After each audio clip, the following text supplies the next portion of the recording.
Ni sambulu na katalemai na turanga na marama ka kina we kemini na lubenda ka koni ndo sema tikumai na ngona ni vengara vinagango na PMN Fiji e Okalandi na kena mai rongo ditigo na ndomo ni kai yanu go sakana no muninda ni vengarabi kelepi amrenga ka no itaga ni toso minagatigo na ngarabi tabi na bugu ni lotu kena mato wale na nonda programu vinagango da babu vinagatigo ni rani ermai mulungo di kenda sakatigo na ngoni turanga na italtala poliasi tambulutu na buku sakani lotu esele vitikere tuma kara vengarabi sakatigo ngo na matantule Australia. Ia, de ndau maka menda rongo da manda na non raitala noa, na bugu ni ve kaisa lagu tu mai, na kena dunge ni tigo, na daga ni kalau lebu kota manda, na bunolo mo ni obiti, kabaga kina, na wasa Pasifika. Ni bulu bina kana ve kanda ni na rongo da tigo mai na itala noa, waidor tiringo tu manda no bulu bina wara kalau i rame, me sulenda ngona mo mai wara ramati ki munikina. Me bakara kere ana buku ni bingara vini lote sile bitikiro tuma kasaba tingo e Australia mo bilibna bana kango kerebi bringa na suritel mo wita bena no munire recho mo ni New Zealand sababu sartugan en non do no le mo New Zealand na no ni o bula mo en moneda que North Island que na South Island o bilibna au maruta kana au do talita kana ngole New Zealand o abuli mai Wellington mai Apahat ka ngole ni zakazaka undo ngole boli ni Wellington sana zakazaka sana surkos kana ponore rito tobadina na buno New Zealand ia sa ono niti na mni vivu wale kensar ko sur teu tigo na kango kelem mi moi ba madal tanga na vingara lote sule bitikiro tuma sa moi ba tingo Australia kau atar-tartivo si mutiru gadab o sana maternal sana como ela tikau na da polias to bluetooth sa dina na dangorio dina kila so na kila ni ava ni dorando ngito yo goi do tani bolai Angorio nungu ya danga eu mai eu debutu na korma welewu mai na tino reptak na sanok kandau kau uituting Australia Canberra na capital na korturanga ke Australia solo no kuba madal ni bosota na sala bota tiene na boso Britania ke betine bomboto nda bomboto ni sina mone na dum matata atake welewu que voy a matar que no vos a Britania que requiere no muy de vosotros tu manta na vingara ni lote celebiti que rutuma na bonongo na isema ni lote celebiti que rutuma de Australia se chama Makawasar que anda ande sengali tu se da por rutuma ina lotu wesle Australia en andona ngono balab ara sa bosi mai Britania menglandi sal numi me sau kativiti kinandua na wasi Australia kan baru rumutugina kina lomani sinot ni wasi New South Wales tanong ngono balabu kar situ kina mai nondo irna na ital-tal babalang kar situ tagatigo na lote sele ka tosu tino ngona bakanda kila sa libu no buli na lomani lotu buli litaki sara buli mai na no tagasi kasara na numa me sanda tu bati kenda na lote sele bitikiro tu man sati kona na batanga ni buli kena bilu taki saran dali taki kenda kakin ka tin ka dio so ka basa so dikina na nang tungalal me sa ndonga na nonda kon biredi mo eviti sai kwa kamatay kina ni non da presidente singa silem na totala bozinho se teriki tulobon ka la hoti moya ya ni talando ni lotu silem sterilia ya den dona ngauna me wakani sa lebu no buli lebu na bibara ramataki kanda kilavo binaka ni na buli na bibator taki era ni koti kenda watani e sini ka ni kava era ni vai li taka weekend na nda garbi kaluka ya ka bamboti ni aka eado ni otini bolule westerlia sa tegu melulunga mai nang garbi loto bambimbi birna ngo pula ka sa ya ven dona ngona sto sa possibate le tulu na mata lutu le leu mer tu sa bulia dona lutu na Uniting Church ka wili kina na Presbyterian Church na Congregational Church but kina lutu sele Australia ko parutu le viti tini ka veu solo vitu sa mai nduru kina na Uniting Church of Australia sa duro ya kanina rao ni ra sena ni lebu na consultation na taka ina lumulutu sele viti kilo tuma me varta kina na vikasa ya me rao kina ni mbuli se le oye ndona kamba ti kenda ni tukei enda sa na nungo menda sa migrate mai Australia ka wakati ngapana keni rirai me asa puna ngauna sa antu te bukina na papa ko solutu sele mai serene sa iporti mbena lotu me asa pati mai na ngonongo na Fiji Parish ka matalaki na vi sota le viva papa ko sora sinyoka telefona Fiji Parish yo ke tu nabi tamani ke tu migrate mai ke na Ronondo ke tu memba kindo boli I Malevani ka uzuru makina na lutu uniting en papa ko mai Richmond ka totoka ya totoka dir sanduri tu nabi papa ko sungo ngoni biti ka raw kina viki mami na ke migrate mai ki mami kota mai na ni mi vambota uli wosele ki mami zuru saranga kina ve tiru lutu saranduri tungo e maro roi binakina na ni mami vambota ni mami ulang mai me baginto I Malevani na papa ko siya tigil sarang kasi lutu binak sa tingango o tataka kara lulitu mera maro itu na ni mami vambota na ngoni biti ki mami ngi mai watalaki na may serene kaya ngol may serene libre papa ko sa tungo na Fiji Parish to may Ruti Hill may Parramatta Campbelltown kara maroroi kina nanda bomboto kenda nda sengay migrate may viti may naloman loto sele en nanda mbula ka susumay kina enta may dhurbo binaka kini bibi papa ko sogo meteni karabi tunatuwa kina bawe sele na luto kay rorao kina ya dona ni mami dona nugu kawai na ngone abete ungai toki mai Canberra aku toki mai Canberra sang ni tuke into dei papa koso nguni biti baya me am imbaro roiboli na ne mami mbula no nguni biti ki mami sa mai tungu Canberra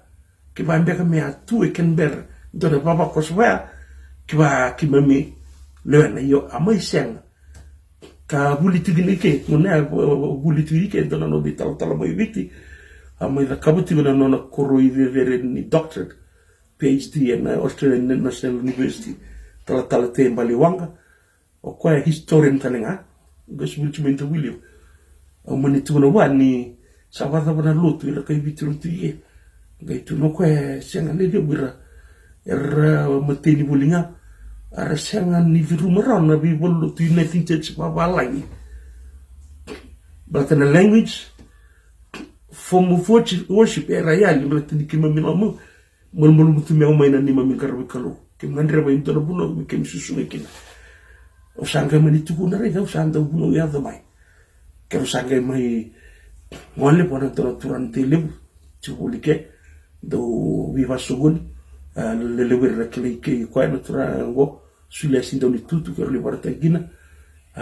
tu ma ko ndende rakango re ke me mando ke matini tu ke me te umia ke tu sanga no vivendo ni la ke to te unikina ne baba ko solo tuki ngai no ba sala tala tala te do komanda ni se wili wani na liches do le kere mundo porurumi kina lotu se le viti ke tuma kau matai kina kani vatao matai ni kana tulara sulia sin doni tutu ke tu sake mai do kreati ko me ngole mai ke tu ndo somo mer la ko mai ni tala mai viti mer ni mai ngarapo na vaku vitura beleta saranga na language na vosa wat kini paro ning karabi kalu ena lobo nantulu te se le viti ke tuma ki mai sini reida pana loma ni baba ko uniting baba lang eke osa tinoti ke asa tiko beka e soni baba koso lo minati bo viti kangare bo sele ke roroni ki mi loko ngamai ki mi duro yo betra ngone a gona na tu ronundu le baki ronundu karwa se saranga ke tu sa rete una ke tu visi ko apo ki ka ke tu sakere viti ronundu katolu sa po Antonio Mekina na lotu se le viti ke lutuma ke na mai tebu e Canberra no lotu se le e viti ke lutuma wasa ke matai ni ngona e pretanga ki noko na histia sana tuike sa mai uti na lotu se le pretanga sa mai te uti lotu se le viti ke lutuma sa toso ti wortu sa mai vasal te kau meu wasa ko musa sangata kamo montembeta na Victor with the buti ngo kemi na kango ni varoti mai ngon na system se na chel ni muriento ki va veli tala e no lutis le viti ke rutuma me anta bedeliu na ka do de la Victor with the buti ka varu te binta buli na kena pepa ke va sa por donui sa ko the buti mo candidate la no ni lutis le viti ke rutuma ka sangue la ko de buli ka ga solitare tulu na mbaki na no motivo boto buli meoti ono na mbaki sangue taltalef sangue sanga ti mai rondo kawalu sanga na Victor with the buti sa ti me dona na bateng ngan rib me dona rondo ti ko dua o sangai rawata na Victor with the buti kamu sa the buti na me undo na candidate ya na mbaki betongo kiwani klati na history ko andaro kilata na mboso biti mai biti ka mai ndaro kina vengu ke de vi matambosi ke de sema na mi dora matambosi e mai da yana da musatiko and at least ni dhabuti musana dhabuti taltala so ke ngoli bona ka selebu na ngono ya taltala me tunga ui mai bona kino ko dona ibolo e non na lewa e non na kuko ba ka selebu non extraordinary power and abuku ni emergency state ka sa tukina na non da lotu no da matintu gai lesio miki na mo mai vingarabi ngai ke kameu gai sasanga no buli bolotu ni sasanga mo mai tiu mandano vale vai tiu ke berta ni ke me milio le tiu quando ko sa ke pa dor sa la mai o sa ke mai vangarano buli lotu ke mai ta ka bona diploma in theology and Charles Sturt University ka o vile bana tiu buli Canberra na campus ni theology con garabara kina con da bela titul na Victor ni na pep ni Victor ni do waka timendo William ono na mbaki sangue mai rondol tiga bitu sangue tambaki mo taltalada o de minister ni lomo ni lotu sele viti ke rotuma e sa bandonui o kito men dona tambada ka paru rungi bo tambindua kina lotu sele viti ke rotuma deni sendo ne oswase que tu savoir rungi ba tabido que no poli bol ni buli bol le bun roto se le bitirto me zamana ngona que tu ge rawati ge men dona doni wasi que tu se na pa to ba samani ndule Canberra irno e kanto me Griffith sara sema tala mai ka mbaki rua sa mbak sawati en to tala ngani baba koso mai serene kanto ni baba koso mai Brisbane ke bale ngonongo en tambada tango Canberra dana ti otaba Canberra vati o kemi baba ko solotu tingoi Canberra Griffith e Serene e Brisbane o kasa kauti go en tuanga na sasanga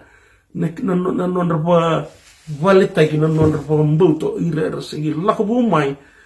kan rendre ni lako srani kinabi baba ko sina dinche baba balangi o tenti baba balangi o viti satu toko kera mai grade mai lako mai kinan dona sebo be bola ke Canterbury era durikia to toko era maru rivina kina na non rapa mbuta se Parramatta, se Rooty Hill, se Campbelltown, se mai Malibani, mai Chexton, se Dandenong, ke so era mai grade mai, era tiko na yasa saya, e totoka, sa rauni raparurungi binaka, marurungi binaka, no non rapambuta, o Wesley mai bitinir sa tikina, na bi baba ko solutungo. Ya na kawaitiko, ko ina non da kar mai grade mai ragai sianga nitiko, e na bi onoya. Ko ako, o maro pa bi rekina warakalo ni tiko bungi songo, karalako mai sona nonda, karasama yali sarana. Rebia ngole ni kina papa ko su United Church papa lang lenga. Rasini kune betul bekana saratu lagi na non theology non karang karabi kaluna papa lang. Ko kenda situ era kata mayali kina. Ko ya ko mayali tikina ka kawi tikina na lote sele biti kero tu mena kunongo. Ya na bono ki mamtake tikati. Kitu takati wirda nonda karala mai asini firu rauna United Church papa lang. Ena buku ni language, ena buku talingan ni waro form of worship. Kasi ang talan ni lakamay ramay tiko ena bisubab sa tigil na napapako si United baka biti. Wasi ba bir no bekanda kara lakamay tiko ena tunda. Kakito sa tigil ngo. Kau busa ba binabinaka ni lebu na monda sa ati migrate may biti o tawali serne rasa tarongay. Doon na baluto sila tike. Rasa ngole ni kina non mga marutak seorang wali mai seorang wali tal nabi lotu en to bata tinga en to ni naiki nda sa sanga takatiko me yado na matin tuni kalu en kenda malio kaya ka kimemi kitobio kani wa bina tu ni na din cheche dirangan ni sombangan ni lotu rasa yang ditali takan itu stos ya en alomni na din cheche raba dia so kalim na pasende ni moni biti lomni na din cheche kimami do bata saratunga jadi martai ke undo libo itavi mana lo muni baba ko sunina ni church me serne rasuliti ya undo libo itavi kin do libo baba ko suluti United Church baba lain tigo kenber undo bo itavi kin eso bengana lulu tinga di church bo viter sentalitaka ya na nonra entra senga di tau pororo nonra numa beta the mission of the church, mission of God is more paramount, more important than one man thinks. Ya ba legal kan history ni kan boite abi kan lo tisele bit kertuma kan le bra matar tarati.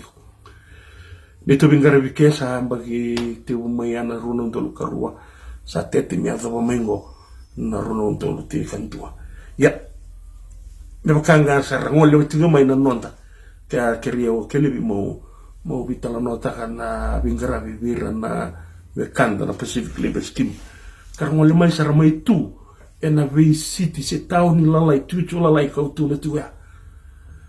Ka lewu bira e so bira sarte ulako ke ni United Church batenga ni lako karua. Era sengan ni they're not comfortable with that, but because of the language, because of their spirituality, sengan bagadi tutu wata. Sini tugenan ni val, esangan itu tepat. Ramai tungani, ara tungani doni anda nubule, dongan nubule soso wadurna, antongan sosiangon alilai nanti orang kori takatan kau mencuni, kau singa bukululu ka bulukin anak nonda, baikin anak bimbulu kau nonda, premis tak pakai dulu, oleh sini yang karse, kau suruh tu main nawe kanggo pevilikin boy mulai indokin tano, kau tiga sarga duru-duruan ni na dorbu. Arakan gue na lako main peles. Kau water wira raka ya sang kemai mi papa ko sulut pisele kita bibi toi. Ni sari lo tuju senga. Eso asala ko na lo tina ti papa like mai rasani maruta. Simple tani dana lo tina ti papa like. Senga ni salawat kin na kaira nama. O sa mo ditile vir sa bina. Madamingo sana te ulo kamai. Mai skobi kemuni. Kama da tarapa river ni sianga ni vivalati sana lao ni viva sukun bata ni COVID ka vai dortingo ni New South Wales sei Australia tau river me kitu ngalal mena lao me kitu busco dona lao sama ni tilu ka tilu juni kitu sa lako le liungan mate ni nungu lako le budau ka biturang sarama itu na sarakit sa kire me visi no tambo ni visi go mai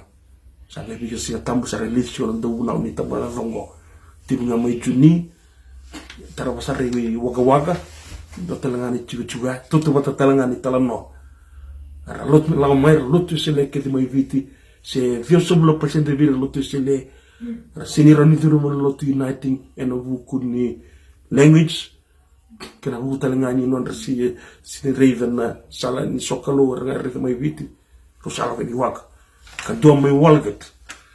sa tulu le tuti ni lotu e do mai hilsten ra sini la mai na PLS do tentala skimmer la mai kina ka te usara lauti ana buku saranga ni bingara wea kena sangaiti ngame marro itigo no non rabombuta ena buku ni non sa yadha mai ana non lebungo da kila bobina na tivalang o timai walga ta vaya sa chikota le ruota le mono bisi wiki nei temud pota ke inverel ya kanira ro sa rasong mai na be state towns la ni New South Wales na buku ngani sangan rebitaling ko na restriction de lenga takatu na state level New South Wales de na swisi ko tal me boro na COVID-19 me bakasa ito chungo mai Victoria state of Victoria ya sangati ko New South Wales me se songo rongo de visi ko tal me boro ratu COVID da be melang wa ke sama ni vitalo ko tira tuition lot sa daka kinas ni lakwan nda ubunao to sana rokongo mandangan na sasangan ni matintu kena tangang tu bina teti ni COVID kasabay ti kinongo yo au marutaka na ni mamindo lakwani so itala no talisar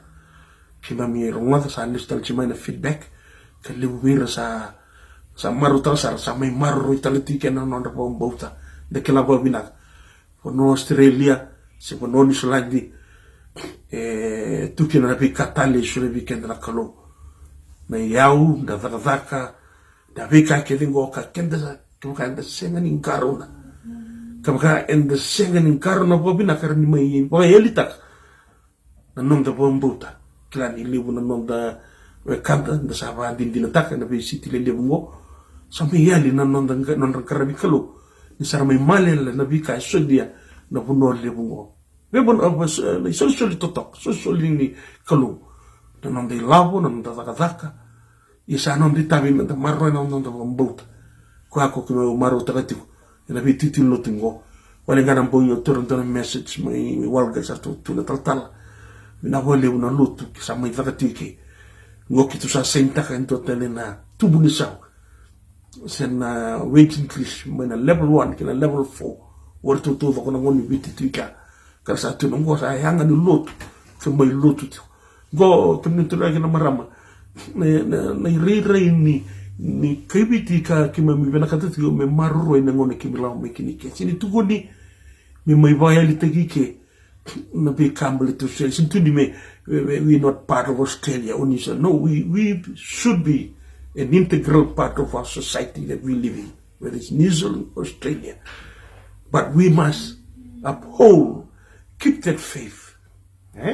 dan ala mai ke and then may to sona culture body wonongo kasi don't daba ko ikendikin we have to take it up because we live in this society we are part of this society we have to take it up but our faith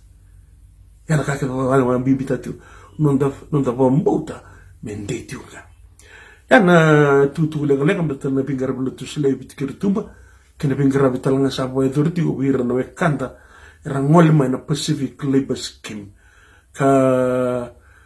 sa tetitiko sa nui na sa lifting tali na restriction go sa tomanitali na pinggara bira na tulembaki relativity ramaruta relativity rauna non rinaki yan sautu nimbula bayang sautu nimbula bali rautala rinaki ramai marno bulina non rabambota so vira sa rotalangan ni rotumbiri non rambula bayalo me ramai kunichi su en bonongo rotumbiri talano rambula bolut ka don sa sa tiko me rambulin do unao so sa bian do unao tiko ya sa ke tu tali sa rangol nga mo bakadaka ngor sa lus talikina sa lindo unao search non ramai bolut ko ba kina buana kolo ni ba takatus so rambula mul ngango mai te butu ke na rondo karua mbola gona mbola ni tautira rabo deu sules donu tutu ke me mata mata ra wale tunga ke mama tamata wale tunga ke ba bi bnak ni